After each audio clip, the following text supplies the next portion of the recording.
I am Nisha Siripurapu and I welcome you all back to Nisha's Diabetic Kitchen. Well, every time we go to restaurant and order something, we see that the dish is very well decorated and presented to us in an amazing way, and it smells also great. And our next reaction is, oh my god, my mouth is watering. Well, have you ever thought why these restaurant people take so much of effort in presenting that dish so beautifully? Well, there is a scientific reason behind this.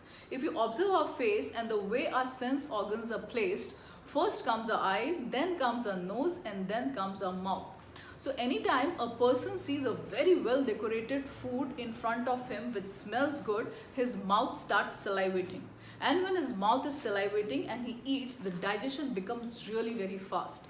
So next time you're making something for your loved ones, don't forget to present it in a very attractive manner.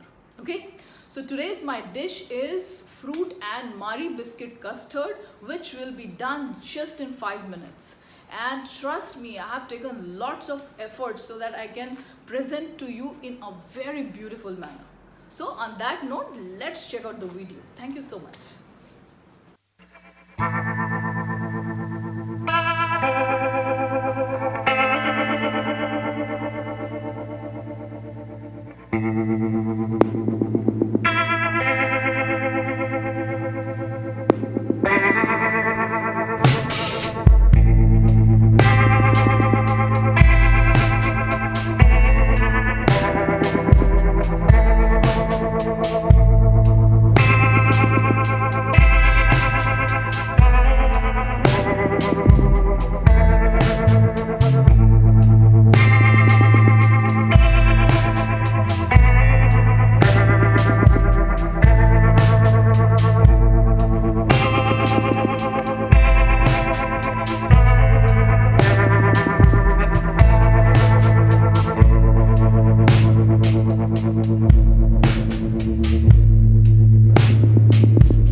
fruit custard with Marie Biscuit is ready. Now next time if you have surprise visitors and you want to impress them with your dessert making skill, then this is the recipe for you.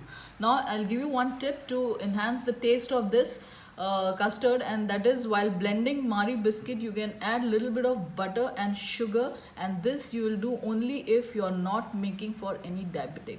So now while I dig into this, what you can do is you can just click on my picture above to subscribe to Nisha's Diabetic Kitchen. Thank you so much for watching this video.